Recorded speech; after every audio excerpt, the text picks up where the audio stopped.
Apply பண்ணாமலே job உங்களை தேடி வரணுமா? அதுக்கான ஆப் தான் டிக்பிக். TickBig, a one go-to platform for all professionals, freelancers, students, brands and institutions. Rewrite your limits. Sign up now. மீண்டும் அதிமுக பாஜக கூட்டணி இணைவதற்கான வாய்ப்புகள் பெரிய அளவில் இருக்குது. இல்லை, திட்டமிட்டு திமுகவை இதை பரப்புகிறது. அதிமுக பிஜேபி இணைந்தால் திமுகவுடைய சிறுபான்மை முஸ்லீம் கிறித்துவ தலித்து வாக்கை தக்க வைத்துக் கொள்ளலாம். ஆனால் உண்மை நிலவரம் அப்படி இல்லை. ஏடிஎம்கேக்குள்ளே மீண்டும் இரட்டை தலைமை வருது. எடப்பாடி இன்னொரு தலைமை யாருன்னா எஸ்பி வேலுமணி. அவர் ரொம்ப ஸ்ட்ராங்காக இருக்கார் பிஜேபியோட கூட்டணி போகிறதுல. வேலுமணியுடைய மகன் திருமணத்தில் அது பிஜேபி திருமணமாக இருந்தது. திட்டமிட்டு எடப்பாடி அதை தவிர்த்திருக்கிறார். அதிமுக உடைப்பதற்கான சதி ஆலோசனை ஜக்கி மடத்தில் அமித்ஷா வேலுமணி அத்தனை பேரும் சந்தித்து ஆலோசனை பண்ணியிருக்காங்க. எங்கள் நிலைப்பாடில் எந்த ஒரு மாற்றமும் இல்லை, ஏடிஎம்கேவும் பிஜேபியும் கூட்டணி இணையாது அப்படின்னு சொல்லி எடப்பாடி சொல்லியிருக்கலாம்ல, ஏன் சொல்லலை? என்னைக்கு எடப்பாடி பிஜேபி விட்டு வெளியேறினாரோ அந்த நோக்கம் இன்னும் அப்படியே இருக்கு. ஏன்னா அதிமுக பிஜேபி கூட்டணி வைத்தால் திமுக மிக எளிதாக வெற்றி பெறுவதற்கு எடப்பாடியை ஏற்பாடு செய்ததாகத்தான் போய் சேரும். பிஜேபி எஸ்பி வேலுமணியை வச்சு ஏடிஎம்கே உடைச்சு கொண்டு போயிடுவாங்களா? இவ்வளோ வலுவான கூட்டணி அமைந்துமே திமுக அதிமுக வெற்றி தோல்விக்கான எத்தனை சதவீத வித்தியாசம்? 3%. இப்போ அந்த 3-13ஆக மாறுவதற்கு தான் எடப்பாடி ரப்பகலாக கஷ்டப்படுறாரு. ஏடிஎம்கே, பிஜேபி, பாமக, தேமுதிக, இன்னும் சின்ன கட்சிகள், இது ஒரு பக்கம். இன்னொரு பக்கம் ஒருவேளை ஏடிஎம்கே, தமிழக வெற்றி கழகம், சின்ன கட்சிகள், இதெல்லாம் சேர்ந்துச்சுன்னா இந்த ரெண்டில் எந்த ஒரு கூட்டணி பக்கம் ஏடிஎம்கே போனால் ரொம்ப ஒரு ஸ்ட்ராங்காக அவங்க ஆட்சி அமைக்க முடியாது சார். ஒரே விஷயம் கணக்கு. இப்போ எடப்பாடிக்கு கிமு கிபிங்கிற மாதிரி அக்டோபர் 27க்கு முன்பு, அக்டோபர் 27க்கு அப்போது சீமானுக்கு டிமாண்ட் இருந்தது. விஜய் கூட்டம் சேர்ந்த பிறகு விஜய்க்கு தான் டிமாண்ட். சார் வணக்கம். சார் வணக்கம் சார். தமிழக அரசியலில் நேற்றுலேருந்து பார்த்தீங்கன்னா பெரிய அளவில் ஒரு விவாதத்தை ஏற்படுத்தக்கூடிய ஒரு விஷயம் என்னென்னா, மீண்டும் அதிமுக பாஜக கூட்டணி இணைவதற்கான வாய்ப்புகள் பெரிய அளவில் இருக்குது. பல தகவல்கள் நம்மளால் பார்க்க முடியுது, செய்திகள் நம்மளால் பார்க்க முடியுது. இதோட உண்மைத்தன்மை என்ன சார்? இல்லை, திட்டமிட்டு திமுகவை இதை பரப்புகிறது. அதிமுக பிஜேபி இணைந்தால் திமுகவுடைய சிறுபான்மை முஸ்லீம் கிறித்துவ தலித்து வாக்கை தக்க வைத்துக் கொள்ளலாம். ஆனால் உண்மை நிலவரம் அப்படி இல்லை. வேலுமணியுடைய மகன் திருமணத்தில் அது பிஜேபி திருமணமாக இருந்தது. திட்டமிட்டு எடப்பாடி அதை தவிர்த்திருக்கிறார். நீங்கள் எல் முருகன் வந்திருக்காரு, அண்ணாமலை வந்திருக்காரு, வானதி சீனிவாசன், தமிழிசை சவுந்தரராஜன், ஒட்டுமொத்த பாஜக தலைவர்கள், 2ஆம் கட்ட தலைவர்கள் அத்தனை பேர் கலந்துருக்காங்க. அமித்ஷா, ஜக்கி வாசுதேவ், சிவராத்திரி கலந்துருக்காரு. வேலுமணியும் அமித்ஷாவும் சந்திச்சிருக்காங்க. திமுகவை அதிமுக உடைப்பதற்கான சதி ஆலோசனை ஜக்கி மடத்தில் அமித்ஷா வேலுமணி அத்தனை பேரும் சந்தித்து ஆலோசனை பண்ணியிருக்காங்க. சசிகலாவை இணைப்பதற்கு, ஓபிஎஸ்ஐ இணைப்பதற்கு, பிஜேபி இணைப்பதற்கு. ஆனால் இதை தெரிந்து கொண்ட எடப்பாடி வேலுமணியுடைய மகன் கல்யாணத்தையே புறக்கணிச்சிருக்கார். அப்போ இது பிஜேபியோடு நான் எந்த காலத்தில் ஒட்டுமில்லை உறவுமில்லை சொல்லுவதற்கான அறிகுறியை தவிர பிஜேபியோடு இணைவதற்கான அறிகுறி அல்ல சார். ஆனால் நேற்று ப்ரெஸ் மீட்டில் ஏன் சார் அப்போ பகிரங்கமாக அவர் சொல்லலை? ஏன்னா பல இடங்களில் அவர் சொல்லியிருக்காருல்ல, போன ஆகஸ்ட் மாதமாக இருக்கட்டும், நவம்பர் மாதமாக இருக்கட்டும், ரொம்ப வெளிப்படையாக அவர் பேசியிருக்காரு. இதுக்கப்புறம் என்றைக்குமே பிஜேபியோட நாங்கள் கூட்டணி வைக்க மாட்டோம்னு சொல்லி ரொம்ப அழுத்தமாக பதிவு பண்ணியிருக்காரு ப்ரெஸ் மீட்லேயும் பொதுவெளியிலையும். ஆனால் நேற்று ஏன் அவர் அந்த மாதிரி ஒரு அழுத்தமான ஒரு பதிவை மேற்கொள்ளல? கூட்டணி குறித்து அவர் சொன்னது ஓகே, 6 மாதம் கழிச்சு பாருங்கள் அப்படின்னு சொன்னது நியாயமான ஒரு விஷயம் தான். ஆனால் அந்த இடத்துல சொல்லியிருக்கலாமே, ஏடிஎம்கே நாங்கள் முன்னாடி சொன்ன மாதிரியே தான், எங்கள் நிலைப்பாடில் எந்த ஒரு மாற்றமும் இல்லை, ஏடிஎம்கேவும் பிஜேபியும் கூட்டணி இணையாது அப்படின்னு சொல்லி எடப்பாடி சொல்லியிருக்கலாம்ல, ஏன் சொல்லலை? இல்லை, நிறைய வழக்குகள் பிஜேபியால் அதிமுக தலைவர்கள் மீது வழக்கு போடுவதற்கு நிறைய முகாந்தரம் இருக்குது. அதுலேருந்து தப்பிக்கணும், எடப்பாடியும் தப்பிக்கணும். அதற்காக எப்பவுமே இது ஒரு அரசியல் ராஜதந்திரம் என்று சொல்லப்படுகிறது. அயோக்கியத்தனம் தான், அது ஏமாட்டுத்தனம் தான். ஆனால் திராவிட இயக்கத்திற்கு என்ன பேர்? தப்பிக்கொள்வதற்கு ஒரு வழி.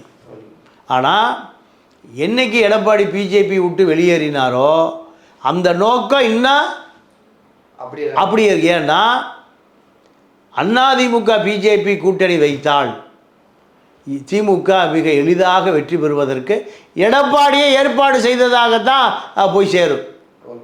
ஏன்னா பிஜேபி விட்டு வெளியே வந்தோடனையும் திண்டுக்கல் நாடாளுமன்ற தேர்தலில் எஸ்டிபிஐ முபாரக் கூட நிறுத்துறாரு. ஏன்? மைனாரிட்டி ஓட்டு. அதுதான் அவருடைய நோக்கமே. திமுகவுடைய வெற்றியே மைனாரிட்டி ஓட்டு தான். ஓட்டு போட்டியை திறந்தால 17-18 என்றாங்க, ஒன்றுலேருந்து வருவதில்லை. ஏன்னா முஸ்லீமுடைய வாக்கு பிஜேபிக்கு எதிராக சிந்தாமல் சிதறாமல் திமுக போட்டிக்குள்ள 17%, 14 முஸ்லீம் 3 கிறித்துவர், 17% சாலிடாக உழுகுது. ஒரு ஓட்டு கூட மிஸ் ஆகல. அதுதான் இப்போ எடப்பாடியினுடைய இலக்கு. எப்படியாவது முஸ்லீம், கிறித்துவல், தலித், இன்டலெக்சுவல், படித்த தலித்துக்கள் பிஜேபிக்கு எந்த காலத்திலையும் போட மாட்டான். ஏன்னா தலித்து ஆக்கப்பட்டதே பிஜேபியால் தான், ஆர்எஸ்எஸ்ஸால் தான், பார்ப்பனர்களால் தான். அப்போ எப்படி அவன் ஓட்டு போடுவான்? அவனுக்கு கல்வி கொடுத்தால் தலித்துக்கு அடையாளமே இல்லாமல் போயிடும். அவர்களுக்கு பல்கலைக்கழகம் கட்டப்படவில்லை, அவர்களுக்கான கல்வி கூட கட்டப்படவில்லை. யாரால்? தலித் தலைவர்களாலே கட்டப்படவில்லை. தலித் தலைவர் கூட திமுகவை அண்டை கொடுத்துட்டு இருக்கான், திமுகவை தூக்கி முடிச்சுட்டு இருக்கிறான். ஏன் ரவிக்குமார் ஒரு பல்கலைக்கழகம் கட்டலாமே, ஏன் கட்டலை? சார் அப்போது யோகா மையத்தில் அந்த 8 நிமிட சந்திப்புன்னு சொல்லி சொல்கிறாங்களே சார், எஸ்பி வேலுமணி அவர்கள் அமித்ஷா அவர்கள் சந்தித்தது, அந்த ஒரு 8 நிமிட சந்திப்பில் நடந்தது என்ன சார்? ஏன்னா ஒருத்தருமே ஒரு விதமாக சொல்கிறாங்க. இப்போ நீங்கள் சொல்கிறீங்க அதிமுக எடப்பாடி பழனிசாமிக்கு வந்து பிஜேபியோட போகணுன்ற கூட்டணி கணக்கே கிடையாது, அவர் அதில் வந்து ரொம்ப தெளிவாக இருக்கான்னு சொல்கிறீங்க. ஆனால் அன்னைக்கு அந்த ஒரு இடத்துல வந்து எஸ்பி வேலுமணி அமித்ஷாவோட சந்திப்பு தான் வந்து இன்னைக்கு பேசுபொருளாக ஏடிஎம்கே கூட்டணி இணையறதுக்கான சான்சஸ் அதிகம்னு சொல்லி பேசுறதுக்கு ஒரு ஆரம்ப புள்ளினா அந்த ஒரு சிவராத்திரி விழா தான். ஸோ அங்கே என்ன நடந்தது சார்? இல்லை, இப்போ எடப்பாடி வேலுமணி மகன் கல்யாணத்தை கலந்திருந்தாருன்னா நீங்கள் சொல்லுவது 100% உண்மை. எதிர்ப்பை பதிவு செய்வதற்காகத்தான் அதாவது 2ஆம் எடப்பாடி யார்? வேலுமணி. வேலுமணி கல்யாணத்தை ஏன் புறக்கணிக்கிறாருன்னா, நீ பிஜேபி கல்யாணமாக வச்சுருக்க, பிஜேபி தலைவர்களை வைத்து கொண்டு இருக்கிறாய், நாங்கள் வந்தோன்னா எனக்கு அதே சாயம் பூசப்படும். அப்போ நீ பேசியது உண்மை, எடப்பாடி நான் பார்த்துக்கிறேன், பிஜேபி கூட்டணி தான் உண்மையாயிரும். அதனால தான் அவர் போகாமல் தவிர்த்ததுக்கு அதுதான் முழு காரணம். அமித்ஷா, ஜக்கி வாசுதேவ், வேலுமணி 3 பேர் என்ன பேசுனாங்கன்னா, எப்படியாவது இன்னும் 9 மாதம் இருக்குது, இந்த 25 முடிஞ்சு 26 வருவதற்கு, எப்படியாவது பிஜேபி அதிமுக கூட்டணி வைத்தாக வேண்டியது உன்னுடைய பொறுப்பு. யாருடைய பொறுப்பு? எஸ்பி வேலுமணி அவர்களுடைய பொறுப்பு. எடப்பாடி எப்படியா கூட சேர்த்திடணும், அதற்கான அரசியலை பண்ணு. இல்லை அதிமுக உடை, நான் பார்த்துக்கிறேன், டெல்லியில் நான் பார்த்துக்கிறேன், அதிமுகவை உடைச்சிரு, செங்கோட்டையனை வச்சு உட, ஹெல்த் விஜயபாஸ்கர் வச்சு உட, தங்கமணி, உதயகுமார்லாம் போகவே மாட்டார். அவர் வந்து எடப்பாடியோட சிசியன். ஓபிஎஸை காலி பண்ணுறதுக்கு தான் ஓபிஎஸோட இடத்த உதயகுமார் கொடுத்து வச்சுருக்காரு. சட்டமன்ற எதிர்க்கட்சி துணைத் தலைவர், ஒரே கம்யூனிட்டி சவுத் தமிழ்நாட்டுடைய தென்பகுதியில் முக்குளத்தூர் வாக்கு வேணும் அப்படிங்கிறதுக்காக நான் ஒரு ஓபிஎஸை வச்சுருக்கேன். ஒரு ஓபிஎஸ் 5 ஓபிஎஸை வச்சுருக்கேன். செல்லூர் ராஜு ஒரு ஓபிஎஸ், திண்டுக்கல் சீனிவாசன் ஒரு ஓபிஎஸ், நத்த விஸ்வநாதன் ஒரு ஓபிஎஸ், எல்லாம் ஓபிஎஸ் சமூகம். ஒரு ஓபிஎஸ் போனால் என்ன, 5 ஓபிஎஸ் நான் வச்சுருக்கேன். நான் உதயகுமார் ஒரு ஓபிஎஸ், இப்படி 5 ஓபிஎஸை வச்சுருக்கேன். அதனால் எந்த காரணத்தை முன்னிட்டோம் பிஜேபியோடு ஒட்டுமில்லை, உறவும் இல்லை. ஏன்னா மோடி பிரதமர் ஆவதற்கு வேணால் எம்பி சீட்டு பயன்படும், ஆனால் பிஜேபி அதிமுக கூட்டணி பயன்படும். ஆனால் தமிழக முதலமைச்சர் ஆவதற்கு இந்த கூட்டணி பயன்படும். இந்த கூட்டணி உள்ளே வந்தால் 20% திமுகவுக்கு வெற்றி உறுதியாக்கப்படும். திமுகவுக்கு 20% பர்மனெண்ட் ஓட்டு இருக்குது. யாருது? திமுக ஓட்டு. இப்போ அதிமுக பிஜேபி கூட்டணி சேர்ந்தால் 21 என்ன நடந்தது? 3%. இவ்வளோ வலுவான கூட்டணி அமைந்துமே திமுக அதிமுக வெற்றி தோல்விக்கான எத்தனை சதவீத வித்தியாசம்? 3%. இப்போ அந்த 3-13 மாறுவதற்கு தான் எடப்பாடி ரப்பகலாக கஷ்டப்படுறாரு. விஜயை கொண்டு சேர்த்துடணும், முஸ்லீம் ஓட்டை சேர்த்து விடணும், கிறித்துவ ஓட்டு, தலித் ஓட்டு, திருமாவளவனை சேர்த்துடணும், எப்படியாவது ஆதவ அர்ஜுனோட சொல்லி திருமா கொண்டு சேர்த்துரு, விஜயை கொண்டு சேர்த்துரு. எத்தனை கோடி செலவானாலும் பரவாயில்ல, கோடிகளை பற்றி கவலையே இல்லை.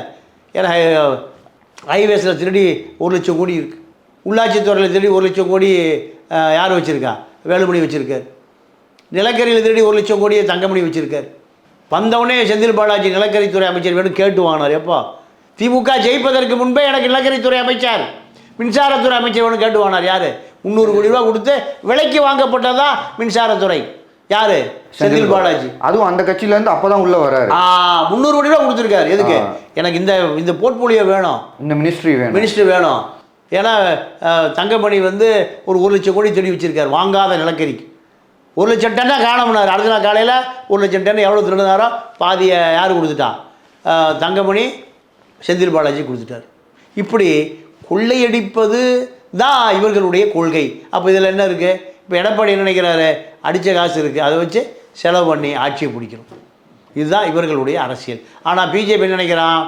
நீங்கள் திருடுவதை நான் பார்த்து கொண்டு இருக்கிறேன், நீங்கள் கொள்ளையடிப்பதை நான் உடந்தையாக இருக்கேன், அதனால் என்னோட கூட்டணி சேர்ந்து கொள். மீண்டும் நான் கொள்ளையடிக்கணும், மீண்டும் நான் அதிகாரத்துக்கு போகணும், உன்னோடு சேர்ந்தால் முஸ்லீம் ஓட்டு போட மாட்டாங்க. இதுதான் இன்றைய திமுக அதிமுக அரசியல். ஏடிஎம்கே, பிஜேபி, பாமக, தேமுதிக, இன்னும் சின்ன கட்சிகள், இது ஒரு பக்கம். இன்னொரு பக்கம் ஒருவேளை ஏடிஎம்கே, தமிழக வெற்றி கழகம், சின்ன கட்சிகள், இதெல்லாம் சேர்ந்துச்சுன்னா இந்த ரெண்டில் எந்த ஒரு கூட்டணி பக்கம் ஏடிஎம்கே போனால் ரொம்ப ஒரு ஸ்ட்ராங்காக அவங்க ஆட்சி அமைக்க முடியும் சார்? சார் ஒரே விஷயம் கணக்கு. இப்போ எடப்பாடிக்கு 10% ஓட்டு வேணும். எவ்வளவு? 10. அந்த 10 முதல்ல சீமான எதிர்பார்த்தாரு. ஓகே. எப்போ? அக்டோபர் 27க்கு முன்பு. அது என்ன அக்டோபர் 27 கேட்குறீங்களா? விஜய் மாநாடு, விஜய் மாநாடு கிமு கிபிங்கிற மாதிரி அக்டோபர் 27க்கு முன்பு, அக்டோபர் 27க்கு பின்பு. அப்போது சீமானுக்கு டிமாண்ட் இருந்தது. விஜய் கூட்டம் சேர்ந்த பிறகு விஜய்க்கு தான் அப்படியே சீமான் ஓரங்கட்டு சீமான் மறக்கடிக்கப்பட்ட அவர் பெரியாரை பேசினா ஞாபகம் வச்சுருக்கான், பெரியாரை ரஜினியை போய் பார்த்தா ஞாபகம் வச்சுருக்கான், இல்லை விஜயலட்சுமி போய் பார்த்தா ஞாபகம் வச்சுருக்கான். இவர்கள் தான் சீமான் கட்சி இருக்கிறதை போல் காமிக்க வேண்டியதாக இருக்குது.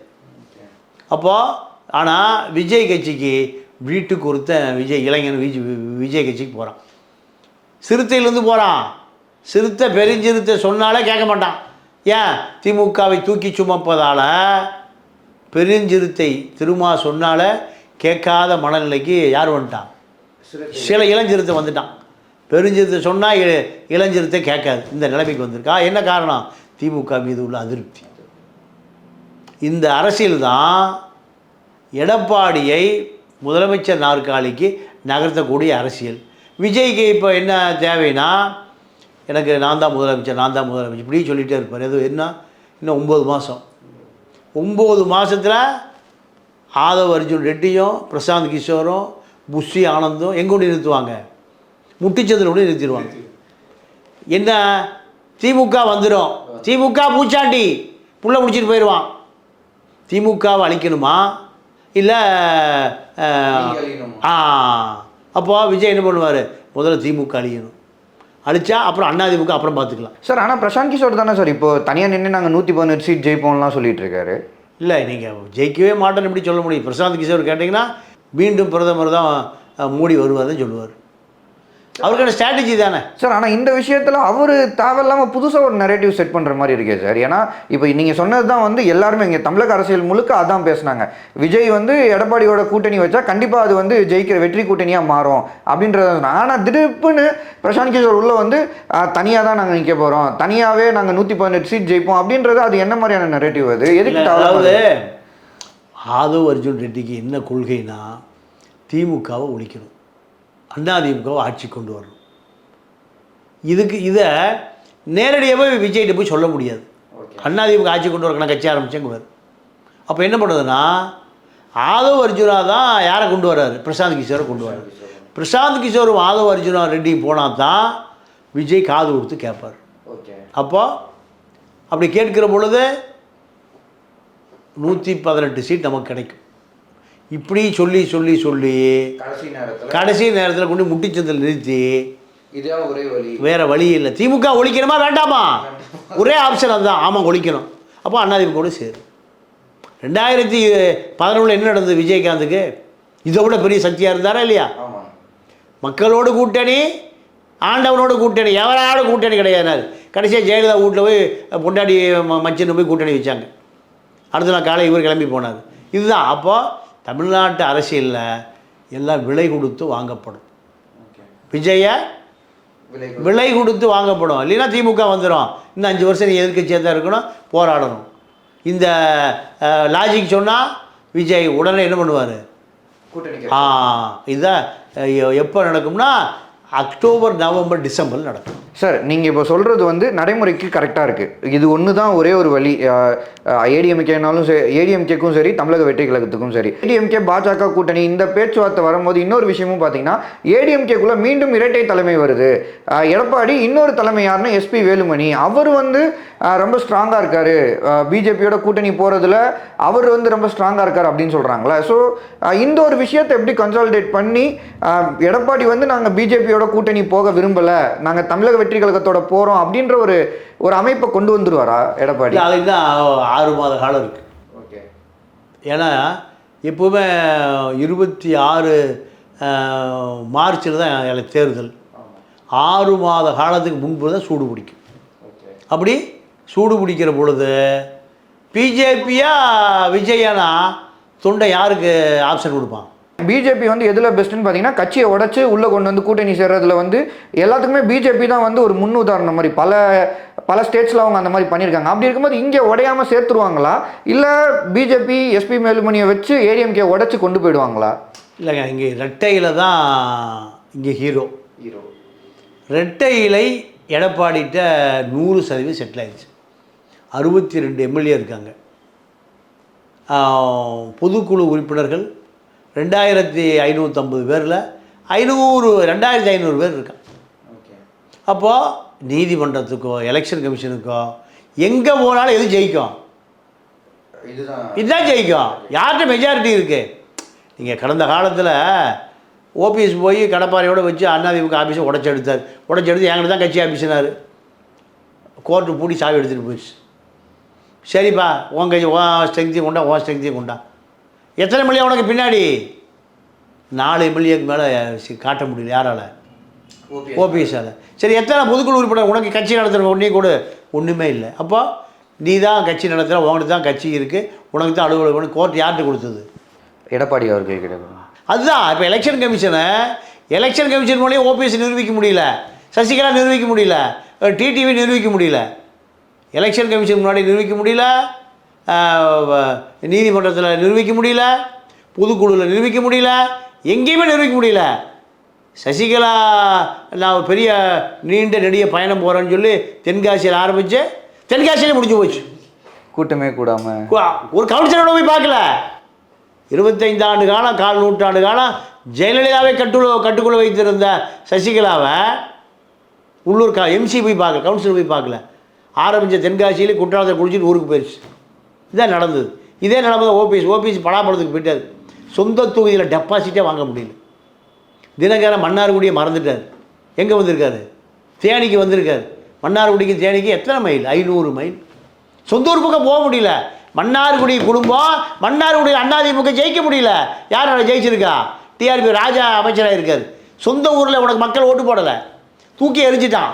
சசிகலா தூக்கி எரிஞ்சிட்டான், டிடிவி தூக்கி எரிஞ்சிட்டான். உனக்கு தேனிக்கு என்ன சம்பந்தம்?